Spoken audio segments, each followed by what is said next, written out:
Ok, muy buenos días chicos, espero que estén muy bien. Vamos a iniciar nuestro segundo entrenamiento con entrenamiento saber para la prueba IFEX. En este momento empezaríamos con lectura crítica, lenguaje 2. Ok, entonces iniciamos.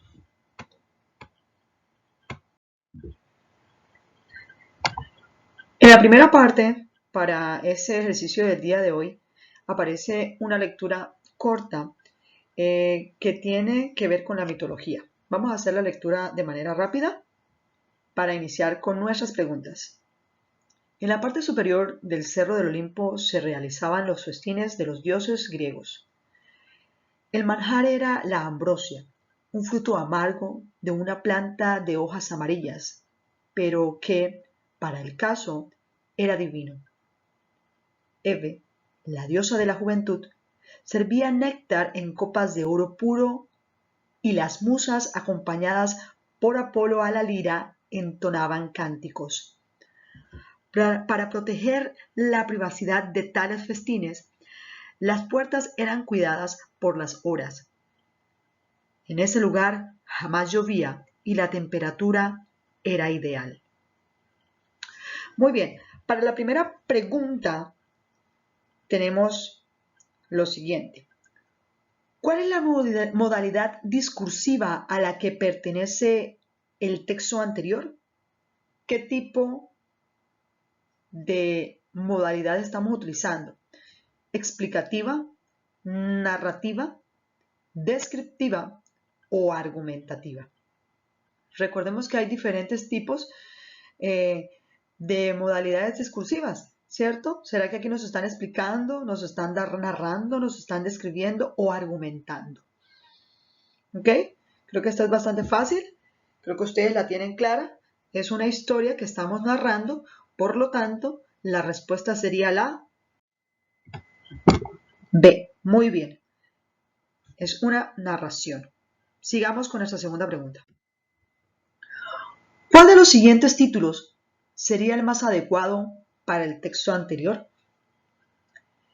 Este tipo de preguntas es bastante típica en la prueba. Te van a dar una lectura y tú debes de colocarle un título. En este caso, tengo que ver muy bien de qué me están hablando y cuál título sería más acorde, cuál acoge más. Entonces tenemos las opciones A, Ambrosia, manjar de los dioses. B, Hebe, la diosa de la juventud. C, el Olimpo. D, las fiestas de los dioses en el Olimpo. Muy bien. Si te pones a analizar, tú puedes decir que cualquiera de estos puede ser el título. Efectivamente, porque te hablan de la ambrosia, puede ser un buen título, pero ¿es general? ¿Te acoge todo lo que están hablando? Hebe, la diosa de la juventud. Pasa lo mismo que en la anterior. No es general. Sí nombran a la diosa, pero no me están hablando de todo en general. Dejan por aparte las fiestas, dejan por aparte muchos otros detalles. Tenemos ahora C, el Olimpo, y D, las fiestas de los dioses del Olimpo. ¿Cuál será, la C o la D? ¿Cuál es más amplia? Cuando estamos haciendo comprensiones de lectura, tenemos que tener muy en cuenta eso que voy a decir desde ahora, amplitud. ¿Cuál me acoge más? ¿Cuál es más amplia? De allí me va a ser más fácil, pues, saber cuál es la respuesta. Entonces, eso lo digo ahorita porque sé que más adelante voy a volver a utilizar. ¿Cuál sería entonces, por amplitud, cuál sería, la C o la D? Muy bien, entonces tenemos que la respuesta es la D, porque allí me están hablando exactamente de las fiestas que ellos festejaban. En este caso, el Olimpo era el sitio. Ok, continuamos con nuestra siguiente pregunta. En el enunciado, un fruto amargo de una planta de hojas amarillas, pero que para el caso era divino. Las palabras subrayadas tienen la función de. Las palabras son pero que. A. Indicar una contraposición de la anterior frase cuantificando adjetivamente la siguiente, o sea, dándole un valor. B. Complementar circunstancialmente la frase anterior. C. Unir dos conjunciones adversas. Y D. Restringir la información de la idea anterior. ¿Cuál sería? ¿Qué estaríamos haciendo allí? ¿Será que estamos indicando una contraposición? ¿Será que estamos complementando? ¿Será que estamos uniendo o estamos restringiendo? Aquí las palabras iniciales son claves para saber la respuesta. Entonces, efectivamente lo que hay es una contraposición, pero que, estoy dando un pero, a la vez estoy dando un que de algo. Entonces, la respuesta sería la A. Muy bien, jóvenes, para esta segunda parte iniciamos con una lectura en la cual están tocando el tema de la prensa, los medios de comunicación, los poderes que hay en los diferentes países o en los países, los abusos que hay de poder y nos nombran o nos enuncian algunos casos especiales. Muy bien, tenemos pregunta 4, 5 y 6 para la siguiente lectura. Iniciamos, hacemos la lectura para luego hacer la comprensión de la misma. Información, comunicación y globalización. El quinto poder. La prensa y los medios de comunicación han sido, durante largos decenios en el marco democrático, un recurso de los ciudadanos contra el abuso de los poderes. En efecto, los tres poderes tradicionales, legislativo, ejecutivo y judicial, pueden fallar, confundirse, cometer errores, mucho más frecuentemente, por supuesto, en los estados autoritarios y dictatoriales, donde el poder político es el principal responsable de todas las violaciones a los derechos humanos y de todas las censuras contra las libertades. Pero también en los países democráticos pueden cometerse abusos graves. Aunque las leyes sean votadas democráticamente, los gobiernos surjan del sufragio universal y la justicia, en teoría, sea independiente del Ejecutivo, puede ocurrir, por ejemplo, que se condene a un inocente, como olvidar el caso de Defreux en Francia, que el Parlamento vote leyes discriminatorias para ciertos sectores de la población, como ha sucedido en los Estados Unidos durante más de un siglo respecto a los afroestadounidenses y sucede actualmente respecto a los oriundos de países musulmanes en virtud de la Patriot Act. Que los gobiernos implementen políticas cuyas consecuencias resultarían funestas para todo un sector de la sociedad, como sucede en la actualidad en numerosos países europeos respecto a los inmigrantes indocumentados. Muy bien, entonces tenemos aquí la información y vamos ahora a analizar nuestras preguntas. Recuerden que es lectura crítica. Tengo que tener bastante análisis sobre lo que leo y tengo que tener presente muy bien qué es lo que me está diciendo el texto. Pasamos pues entonces a nuestra primera pregunta. Muy bien, entonces tenemos nuestra cuarta pregunta, que sería la primera pregunta del texto que acabamos de leer. Y dice, ¿cuál de las siguientes afirmaciones constituye una razón a favor de la tesis principal del texto anterior? Entonces tenemos que tener muy claro estas palabras que estamos aquí subrayando, que es afirmaciones a favor y tesis, la tesis principal del texto. Recordemos que la tesis principal viene siendo la idea sobre la cual yo voy a versar o voy a escribir algo. En este caso es sobre la prensa y los medios de comunicación y la importancia que tienen y que ha tenido a lo largo de decenios en el marco democrático, ¿cierto? Y lo plantea el autor como un recurso que los ciudadanos tienen para de alguna manera hablar de los abusos que hay. ¿Ok? Entonces, ¿cuál estaría a favor de esa tesis que nos presenta el autor? A. La democracia evita definitivamente que se presenten abusos de poder por parte de las tres ramas tradicionales. B. En los estados autoritarios se garantiza la libertad de prensa y expresión. C. En un estado democrático, los periodistas y los medios de comunicación han considerado un deber prioritario denunciar las violaciones que se presentan a los derechos humanos. Y D. Solo en los gobiernos dictatoriales se presentan normas de segregación para ciertos sectores de la población. Muy bien. Entonces, recordemos que es lectura crítica. Vamos a hacer un análisis rápido. Cuando me están diciendo a mí afirmaciones, es algo que definitivamente está apoyando una idea, que está apoyando lo que me dicen.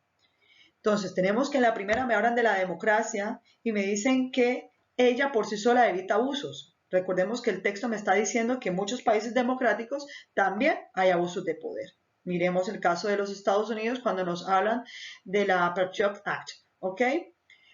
Miremos también la B. En los estados autoritarios se garantiza la libertad, todo lo contrario a lo que dice el texto, ¿cierto?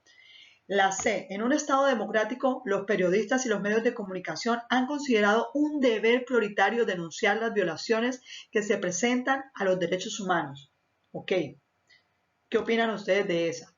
¿Será que me están hablando de el periodismo y la relevancia que tiene? Y la D. Solo en los gobiernos dictatoriales se presentan normas de segregación para ciertos sectores de la población. ¿Cuál de ellos me está hablando de la tesis? ¿Será que la tesis es la democracia? ¿Será que la tesis es los estados autoritarios? ¿Será que la tesis son los periodistas? ¿O será que las tesis son los gobiernos? Entonces, para esta, la respuesta correcta es la C, porque me están hablando de los periodistas, ¿cierto? De los medios de comunicación y que ellos consideran que es algo prioritario denunciar pues los daños y los abusos que hay en los estados. Respuesta correcta. Respuesta correcta C. Muy bien. Quinta. ¿Cuál de las siguientes afirmaciones sintetiza adecuadamente las ideas contenidas en el primer párrafo? Cuando me hablan de sintetizar, es conjugar, es resumir. ¿Cuál me acoge todo y de manera adecuada? Siempre hay palabritas claves allí. Entonces, sintetizar y de manera adecuada. A. Las ramas tradicionales del poder pueden fallar y cometer errores. Eso es verdad, lo dice el texto. ¿Ok? B. El mal uso del poder político hace que un Estado se convierta en un opresor de sus habitantes. Y C. Las leyes algunas veces no protegen a los sectores minoritarios de la sociedad, sobre todo en los estados autoritarios. Y la D. Los medios de comunicación han sido durante tanto tiempo en el marco democrático un recurso de los ciudadanos contra el abuso de otros poderes, la voz de los que no tienen voz. Hay cosas que dice el texto, pero volvemos a lo que dije en la primera parte. ¿Cuál acoge más? ¿Cuál es más amplio? ¿Cuál me recoge todo y tú dices, wow, este está sintetizado, resumido, este me dice mucho más y me condensa?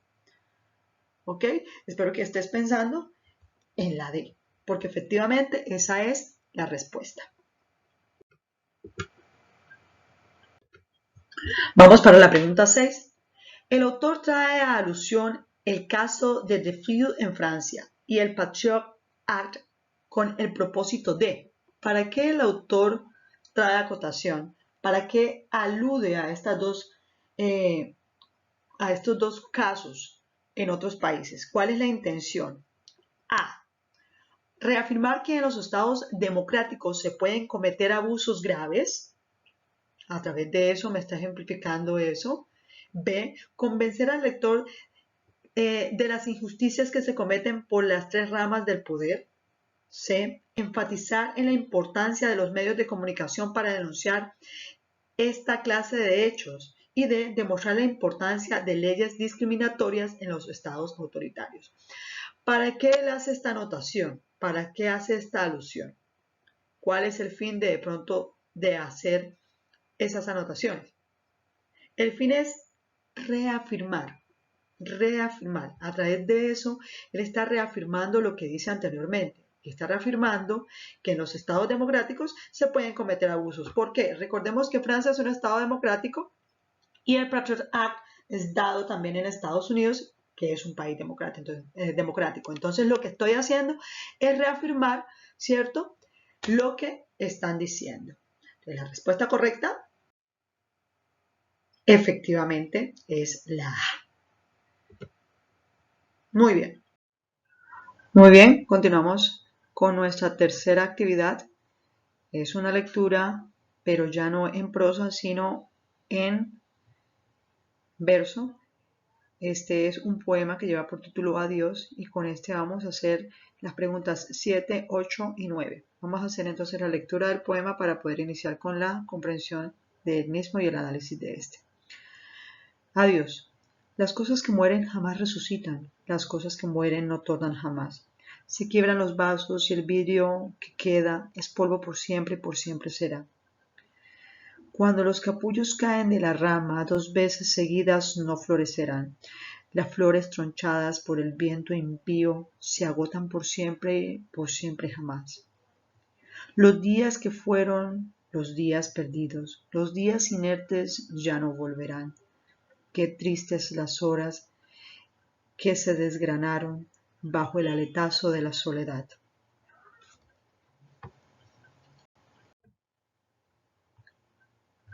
Qué tristes las sombras nefastas, las sombras creadas por nuestra maldad. Oh, las cosas idas, las cosas marchitas, las cosas celestes, que así se nos van. Corazón, silencia, cúbrete las llagas, de llagas infectadas, cúbrete de mal. Que todo el que llegue se muere al tocarte, corazón maldito, que inquietas mi afán. Adiós para siempre, mis dulzuras todas, adiós mi alegría, llena de bondad. Oh, las cosas muertas, las cosas marchitas, las cosas celestes que no vuelven más. Muy bien, entonces después de eso quiero hacer la aclaración de unas palabras que vi por allí, como es impíos. Recordemos que impío es algo que no tiene piedad, que no tiene compasión. También tenemos otra palabra por allí que es nefastas, que está en esta diapositiva, que es algo que se lleva todo por delante, algo totalmente devastador. Listo, entonces después de hacer esta aclaración de esas dos palabritas, que creo que son las más difíciles que podemos encontrar, pues vamos a hacer el análisis de esta tercera lectura que ha sido un poema. Continuamos entonces con nuestra primera pregunta para este poema. Ok, muy bien, entonces vamos a ir con la primera pregunta para este poema, que es la número 7 en nuestra prueba. El poema, ¿qué tema aborda principalmente el autor? En el poema, ¿qué tema aborda principalmente el autor? A. La creación del ser humano. B. La pérdida de la vida, la fe y el amor.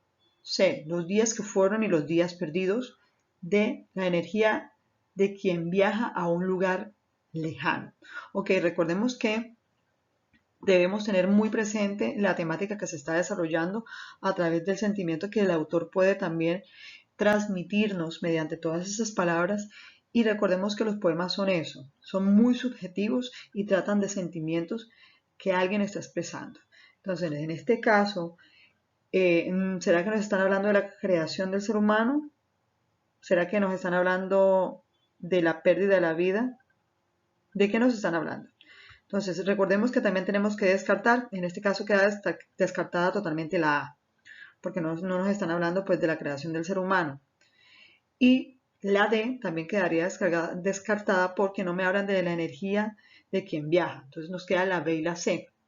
¿Cuál de las dos es más amplia y cuál de pronto acoge a la otra? Si analizamos esto nos damos cuenta que la C habla de los días que se fueron y los días perdidos nada más, mientras que la B es más amplia y está acogiéndome a la respuesta C. Por tanto, la respuesta correcta es la B, la pérdida de la vida, la fe y el amor, que la expresa a través de todas esas comparaciones que está haciendo y de todas estas explicaciones. Entonces, respuesta correcta B. Ok, pregunta número 8. ¿Qué figura literaria es la más utilizada en el texto? A.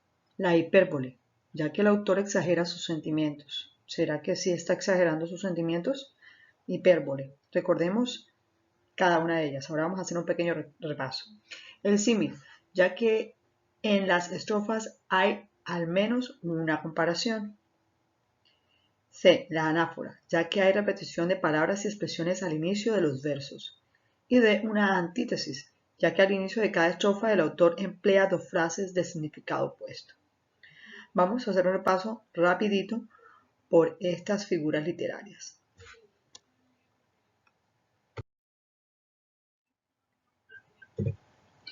Entonces recordemos acá que las figuras literarias, ¿cierto? Son formas de utilizar el lenguaje para expresar de forma más estética una situación, un sentimiento o una opinión.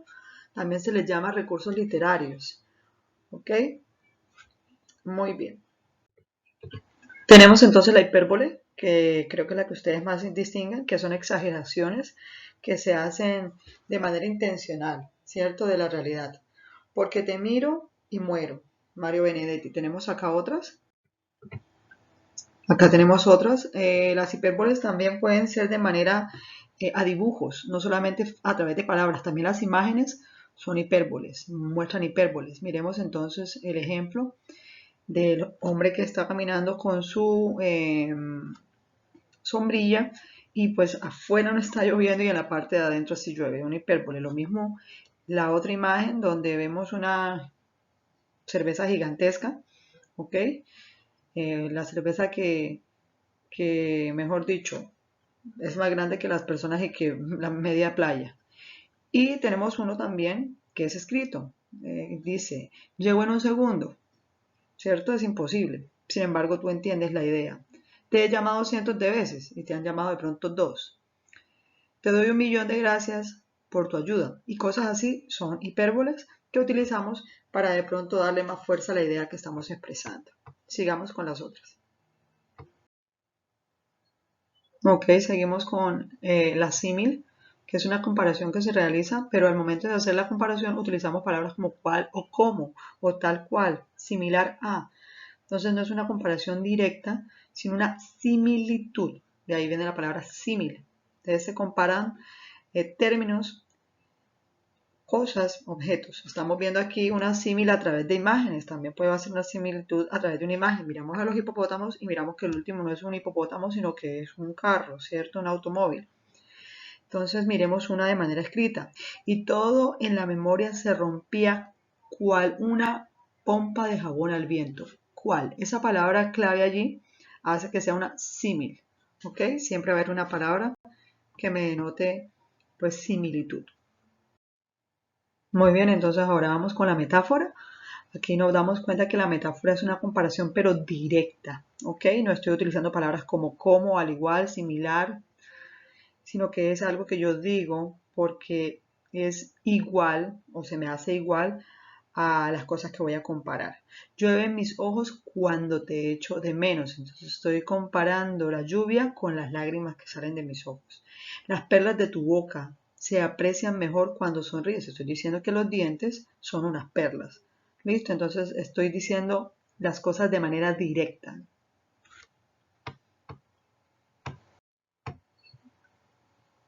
Acá en esa diapositiva tenemos un ejemplo facilito para no confundirnos con las símiles de la metáfora. Quisiera que vieran la parte donde está el sol. Entonces, metáfora, eres un sol. Estoy diciendo literalmente que lo es. Para mí ella es un sol. No estoy diciendo que se parezca, es un sol. Y en la otra, una comparación o símil, eres como un sol. Se asemeja, tiene la luz, le irradia, da su calor, da lo que quiera que le parece a él que se le hace similar. ¿Ok? Entonces esa es la diferencia entre símil y metáfora. Y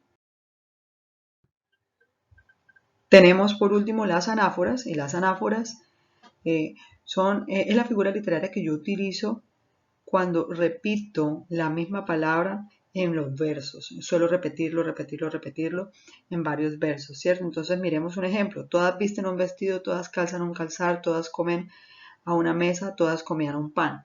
Entonces, después de hacer ese repaso, ¿cuál puede ser la respuesta? Ok, no podemos olvidar la antítesis. Entonces, la antítesis es cuando yo contrapongo dos ideas, pensamientos o dos palabras, ¿cierto? Y de alguna manera se crea un contraste, antónimo. El día y la noche me traen tu fresco perfume de regreso a casa. El odio y el amor reinan miserablemente en nuestras vidas. Entonces, ahora sí, ¿cuál sería la respuesta? ¿Cuál es la figura que más se utiliza? Aquí hay otro ejemplo de antítesis. ¿Cómo matas mi vida y das vida a mi muerte? Ok, la respuesta correcta tenemos que es la C. Muy bien, se utiliza bastante la anáfora. Muy bien, ahora vamos con la pregunta número 9. ¿Cuáles sentimientos son predominantes en el poema? La angustia y la confusión. B, la tristeza y el abatimiento. C, la ilusión y la fe. D, la desesperanza y la preocupación.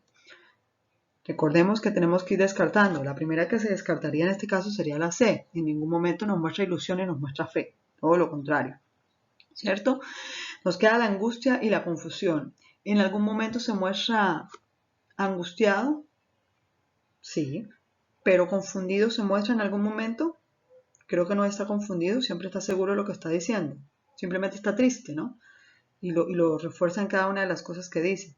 B, la tristeza y el abatimiento. ¿Se muestra triste? ¿Se muestra abatido?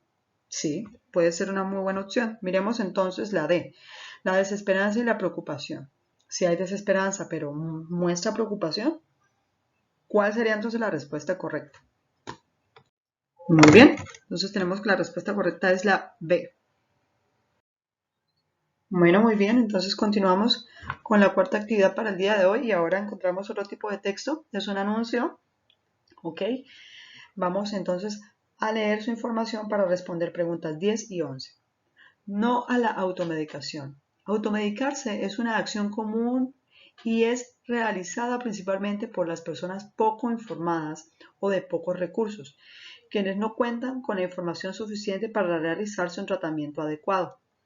Automedicarse provoca que las bacterias se vuelvan más fuertes y resistentes a los antibióticos, además de que los virus no se atienden con penicilina.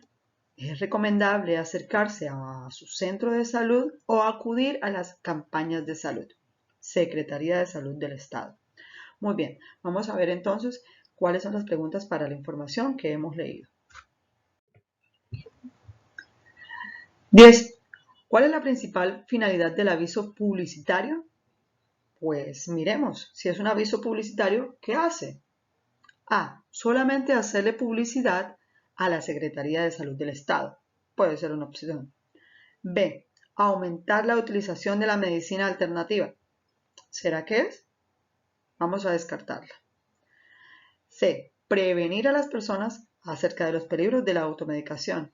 Puede ser. Y explicar que la automedicación es solo para la gente informada. Para la gente informada. Muy bien. Tiene una cascarita ahí la D. Entonces, ¿cuál sería la respuesta correcta? La D podría ser, pero la palabra informada la deja por fuera. ¿Ok?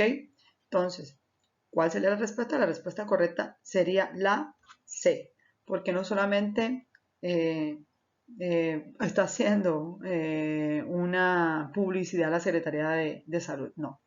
Está informando, ¿cierto? Y previniendo a las personas acerca de los peligros de la automedicación. Ok, pregunta número 11. En el texto la expresión automedicarse es una acción común y es realizada principalmente por las personas poco informadas. ¿Sugiere qué? ¿Qué me deja entrever? ¿Qué me sugiere? A. Los buenos lectores también se equivocan. B. Solo los que no leen están expuestos a enfermedades. Ojo, me están diciendo expuestos a enfermedades. C. La automedicación es de personas sin recursos y falta de información. Y D, la automedicación solo es peligrosa en algunos casos. Ojo, aquí tengo que darme cuenta, ¿cierto? Lo que me dice el texto claramente. Y por ende, la respuesta sería la C, que la automedicación es de personas sin recursos y falta de información, puesto que ellos son los que tienden a tener ese tipo de prácticas, ¿ok? La práctica de automedicarse.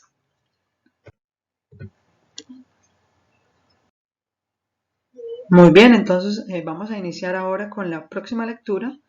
Para este caso tenemos preguntas 12, 13, 14 y 15 basadas en este texto.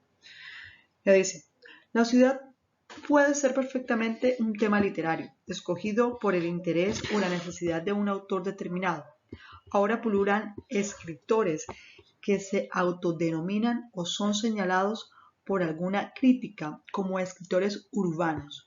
No obstante, considero que muchos de ellos tan solo se acercan de manera superficial a ese calificativo y lo hacen equivocadamente al pretender referirse a la ciudad a través de una mera nominación de calles, de bares en esas calles, de personajes en esos bares, de esas calles, como si la descripción más o menos pormenorizada de esas pequeñas geografías nos develara una ciudad en toda su complejidad.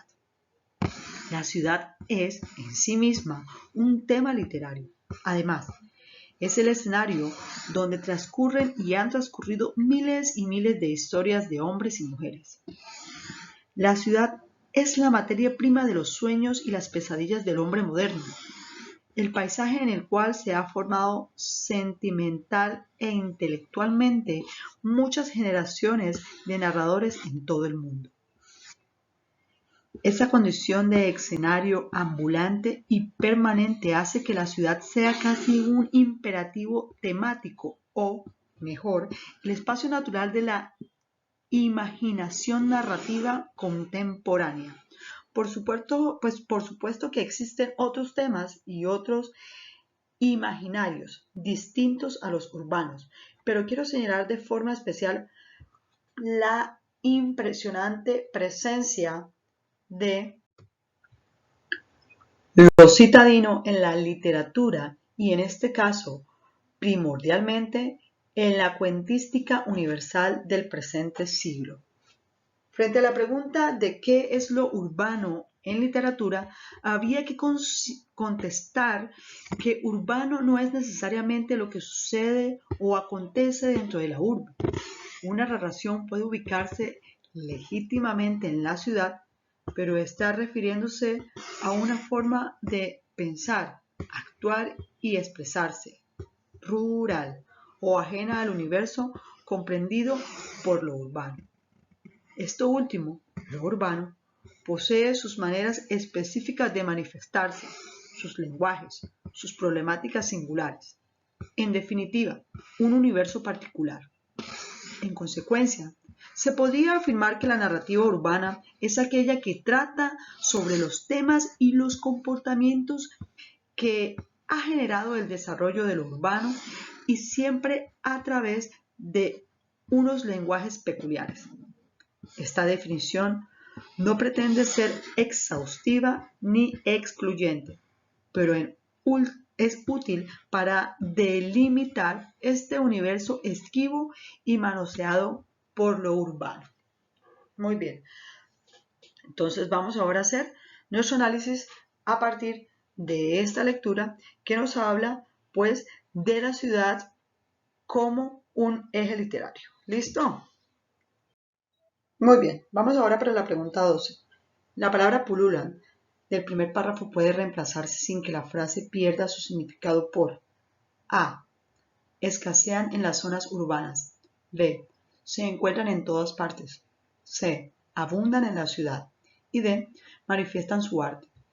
La palabra pululan, ¿cierto? Es una palabra que es similar a abundan, pero hay un pequeño detalle por el cual no puede ser la respuesta a la C. Y es que no solo abundan en la ciudad, sino que abundan en todas partes. Pululan es eso, que hay, que se encuentra, que está, que abunda. ¿Ok? Entonces aquí la respuesta correcta no sería la C, sino que sería la B, ya que se encuentran en todas partes. ¿Ok? Lo pueden encontrar en diferentes partes. Lo opuesto a pululan es escasear, que no hay. ¿Listo? Entonces respuesta correcta, B. Ok, 13. Para el autor la ciudad es. Muy bien. Recordemos que en la amplitud podemos encontrar una respuesta mejor y ir descartando. Miremos entonces cómo hacerlo. A. El escenario perfecto para crear textos literarios. Puede ser. B. El espacio donde confluyen los nuevos artistas urbanos. No es tan completa. C. El espacio donde se generan historias inspiradoras de temas literarios. Puede ser también. Y D. Una temática moderna de arte urbano. Como nos podemos dar cuenta, la A y la C son las más amplias, pero ¿cuál contiene a la otra? Efectivamente, la C. La C me está conteniendo también a la A. Estoy diciendo que la C es el espacio donde se generan historias inspiradoras de temas literarios. Por tanto, la respuesta correcta es la C.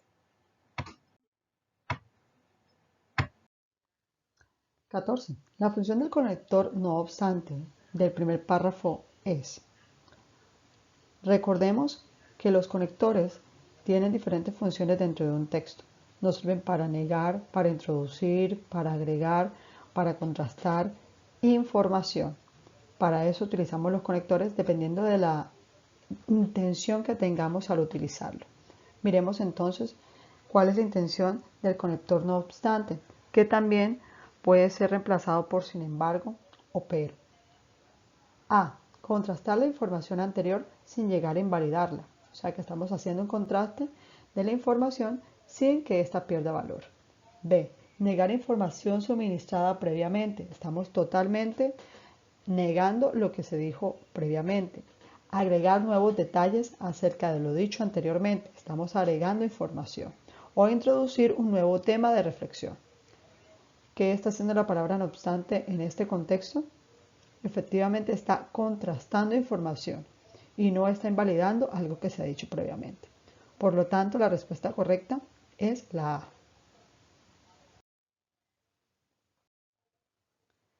¿Cuál de los siguientes ejemplos apoya la idea del autor de que urbano no es necesariamente lo que sucede o acontece dentro de la urbe? Recordemos que el autor allí está nombrando que no solamente las cosas que suceden dentro de la ciudad pueden decirse que son urbanas. Entonces, ¿cuál de estas oraciones que nos presentan apoya eso que dice el autor? A. Una obra literaria cuyo escenario es la ciudad de Bogotá. Nos damos cuenta que aquí se refiere totalmente a un ámbito y un entorno urbano. B. La historia de una familia desplazada por la violencia que vino a la ciudad a buscar refugio. C. Un texto narrativo que describa el municipio de Girardot. Y D. Un poema que haga alusión a los pesares del hombre moderno. ¿Cuál de estos sería? Recuerda que él ahí está diciendo que puede ser algo que ha sucedido fuera de la ciudad. En este caso, si estamos hablando de una historia, la más acorde sería la B. La historia de una familia desplazada por la violencia que vino a la ciudad a buscar refugio. Muy bien, vamos para nuestra siguiente lectura, la cual nos va a brindar información para responder preguntas 16, 17 y 18. Vamos a leer el texto para empezar luego con el análisis del mismo. El consumo excesivo de alcohol ha provocado accidentes de tránsito tan graves que en el año 2010 dejaron 5.704 muertos y en el 2011 5.792. El tema se ha convertido en un problema de salud pública. Oscar Ussechi, sociólogo, economista y profesor de la Universidad Minuto de Dios, indicó al programa UN Análisis de UN Radio, es una epidemia, quizás una de las causas de mortalidad más altas del país, producida por homicidas culposos, como se llama a los conductores, que afecta a la sociedad como consecuencia de la creencia en que unos cuantos tragos no hacen daño. Está comprobado que el consumo alto de alcohol produce cambios en el organismo, como disminución de los reflejos y poco control del cuerpo. Y a esto se suma ahora las nuevas tecnologías con las que vienen automóviles. Según Néstor Sáenz, profesor del programa de investigación de transportes y movilidad de la UAM, En la actualidad vienen unos vehículos con más comodidades, radio, pantalla, televisión, GPS, entre otros, que pueden ser focos de distracción para los pilotos. Pero si se disminuye la capacidad de reacción, la respuesta no es suficiente. Al respecto, Alexandra Rojas, directora ejecutiva de la Corporación Fondo de Prevención Vial, indicó: mezclar alcohol y volante en ninguna medida es conveniente. nosotros hicimos un metaanálisis y la conclusión más importante es que desde el primer trago se empieza a perder habilidades para manejar. Lo otro es que en Colombia hay consecuencias. Además de la prueba de alcoholemia, se inmoviliza el vehículo y hay multa para quienes no se dejen evaluar. Hemos avanzado y mucho sabemos de las secuelas que este tiene gracias a diversas campañas. Por su parte, Jorge Arenas Salazar, profesor de Derecho Penal de la UN, aseguró: es mejor la educación, pero en sociedades como la nuestra esas campañas no son lo suficientemente efectivas. Si bien las penas son más severas para quienes son juzgados por culpabilidad intencional. Muy bien, después de finalizar esta lectura, vamos ahora a realizar las preguntas. Muy bien, iniciamos con nuestra pregunta 16. ¿Cuáles son los ejes temáticos del texto? Aquí tenemos que tener muy claro cuál fue la temática que desarrolló la lectura anterior. A. ¿Qué es alcoholismo? Su incidencia en las altas tasas de accidentes de tránsito. B. El consumo de alcohol disminuye los reflejos y provoca poco control del cuerpo. Sanciones para los que manejan con alcohol. Estas dos son buenas opciones para respuesta. Ahora vamos a debatir cuál podría ser. Miremos la C y la D. Los accidentes de tránsito son provocados por los conductores.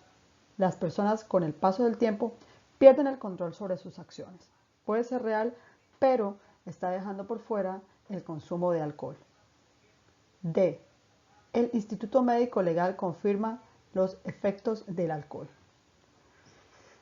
No hay una causa y luego un efecto o se pierde la línea en la línea que estamos tratando. En los ejes solamente habla de una sola cosa. Entonces tenemos como opciones la A y la B. Pero si nos detenemos a ver, la A no podría ser porque habla del alcoholismo. Y como tal no estamos hablando de alcohólicos. Estamos hablando de personas que consumen alcohol al momento de manejar. Por lo tanto, no podría ser la A porque no es el alcoholismo, sino el consumo de alcohol, ya sea en poca o en gran cantidad. Respuesta correcta, la B. Ok, muy bien, vamos ahora a la pregunta 17. Dice, sobre el consumo de alcohol mientras se conduce, la frase es una epidemia, quizás una de las causas de mortalidad más altas del país. La palabra subrayada, acá la tenemos, epidemia, hace referencia a qué se refiere el autor cuando habla de epidemia y por qué la compara con el consumo de alcohol. A. El consumo de alcohol produce enfermedades al ser humano. B. Daño o desgracia que está muy extendida y afecta a un número cada vez más grande de personas. C. Es un gran mal que afecta a gran parte de la población. Y D. Ese problema social y cultural no se puede controlar. Muy bien.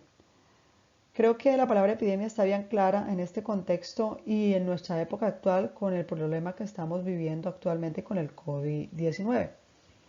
Miremos entonces, quedarían dos opciones fuertes, que son la B y la D. Pero, ¿será que la epidemia es totalmente incontrolable? De alguna manera y en algún momento se puede controlar. Es más, si nos damos cuenta, si tenemos conciencia social, podríamos controlarla de una mejor manera. Desafortunadamente, no se ha hecho o las personas no son conscientes y por ende se extiende cada vez más, ¿cierto? Y afecta a un número cada vez más grande de personas. Entonces, por ende, la respuesta en este caso sería la B. Falta de conciencia se sigue expandiendo. Ok, vamos ahora a realizar nuestra última actividad del día de hoy, una lectura también, pero en este caso es de un texto discontinuo. Es una infografía. Recordemos que la infografía nos presenta información a través de gráficos y también pues de texto.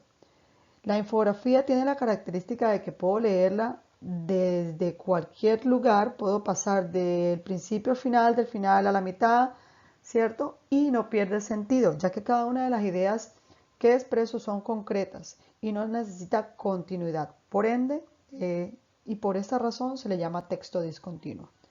Entonces, aquí están hablando del panorama de los campesinos en Colombia, se refiere al gobierno del expresidente Juan Manuel Santos y nos habla de toda la problemática que se vive a partir del costo de los productos, ¿cierto? La utilización de las tierras y los beneficios que obtienen o que no están obteniendo al explotar o más bien trabajar las tierras y el agro colombiano.